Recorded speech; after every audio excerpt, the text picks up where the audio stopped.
알면 알수록 아름다운 순 우리말 10개의 유래를 살펴보았습니다. 1. 시치미. 전혀 모르는 일인 양, 딴 청을 피우는 모양을 나타내는 말로 시치미는 사냥에 쓰려고 길들인 매의 꽁지 깃털에 매달아 놓은 마른 모양의 뼈 조각을 가리키는 순 우리말입니다. 시치미에는 주인의 이름도 적혀 있었고 길들인 사냥매는 해동청이라고 하는 유명한 중국 수출품이어서 꽤 고가였습니다. 길들인 매라고 하지만 꽁지에 매달린 시치미만 똑 떼어버리면 야생매는 물론 남의 물건과도 구별할 길이 없습니다. 2. 꼽사리. 청하지도 않은 사람이 슬며시 끼어들어올 때 꼽사리 끼지 말라고 합니다. 역마살, 도화살, 공방사라는 소리가 있습니다. 한 가지 살만 껴도 세상 살기가 어려운데 살이 곱으로 끼는 겁니다. 즉 곱살이 끼는 겁니다. 그래서 원치 않는 사람이 끼어들면 곱살이 끼지 말라고 합니다. 3. 팽개치다. 시끄러운 소리가 나도록 확 집어 던지는 걸 팽개친다고 합니다. 옛날에는 대나무나 쌀이가지 끝을 여러 갈래로 쪼개서 흙을 채워넣고는 새들이 있는 쪽으로 힘껏 내동댕이 칩니다.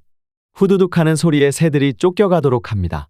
대나무나 쌀이가지로 만든 그 도구의 이름이 바로 판개입니다. 판개치는 겁니다. 4. 어처구니. 첫째, 궁궐의 정각이나 남대문 같은 물루의 기와지붕 위에 사람이나 갖가지 기묘한 동물들의 모양을 한 토, 흙으로 만든 인형들이 있는데 이를 어처구니라고 합니다. 어처구니 없다라는 말의 유래는 궁궐 또는 성문을 짓는 와장들이 지붕에 마무리 일로 어처구니를 올리는데 이걸 실수로 잊어버리는 경우 어처구니 없다라는 말을 사용했습니다. 둘째, 어처구니는 맷돌의 손잡이를 가리키는 순 우리말입니다.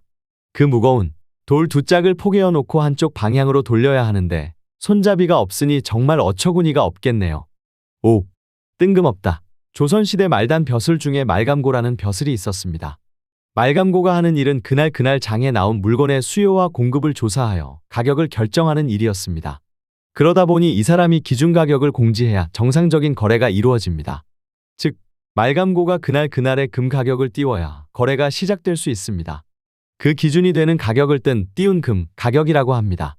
뜬금없다라는 말은 띄운 금이 없는, 곧 시세가 없는 황당한 경우를 이르는 말하며 지금은 갑작스럽거나 엉뚱한 경우를 뜻합니다. 6.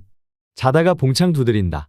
옛날 시골 흙 벽돌 집에 가면 창문을 달 수도 없고 하니 문틀 없이 그냥 종이로 창문을 흉내내서 종이만 발라 놓은 것이 있습니다.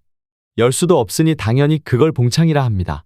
어느 촌사람이 방 안에서 자고 있다가 밖에서 누가 부르니 잠결에 문인지 창인지 구분 못하고 봉창을 문인 줄 알고 열려고 더듬거리다가 내는 소리가 자다가 봉창 두드리는 소리입니다. 7. 터무니없다. 터무니없다는 말은 터에 무늬가 없다는 말에서 유래했고 터무니없다 줄임말이 턱없다입니다. 터의 무늬, 자리가 없다는 말은 근거가 없다는 뜻이 됩니다. 터무니는 터와 무늬에서 유래한 것이고 터는 본래 집이나 건축물을 세운 자리를 가리키는 말입니다. 집을 허물면 주춧돌 자리나 기둥을 세웠던 자리들이 흔적으로 남아있게 되는데 흔적, 무늬조차 없는 경우에는 그 자리에 집이 있었는지 알 길이 없게 됩니다. 터의 무늬, 자리가 없다는 말은 근거가 없다는 뜻이 됩니다. 8. 조바심. 옛날 사대 곡식으로 쌀 보리, 밀과 더불어 조가 있었습니다. 타작을 옛말로 바심이라고 했는데 조타작이 조바심의 유래가 된 것입니다. 조를 수확할 때 이삭을 잘라다가 한꺼번에 두드려서 텁니다. 그런데 조는 두껍고 질긴 껍질에 겹겹이 쌓여 있어서 타작을 하려면 조 이삭을 모아놓고 아예 부술 정도로 두드려야 탈곡이 되므로 옛 농부들은 조탈곡을 가장 힘들어했습니다. 그러니까 농부들에게는 조바심이 가장 큰 걱정거리였던 것입니다. 9. 산통 깨다. 이를 그르치게 하다라는 뜻으로 길이 10cm가량의 향목이나 금속 혹은 대나무를 에어 궤를 새긴 것을 산가지 또는 산대라고 합니다. 그리고 이 산대를 넣은 통을 산통이라고 합니다. 점을 칠 때 산통을 대여섯 번 흔든 다음 산통을 거꾸로 들면 그 구멍으로 산가지가 나옵니다. 이 산가지에 궤로 점을 치는 것을 산통점이라고 합니다.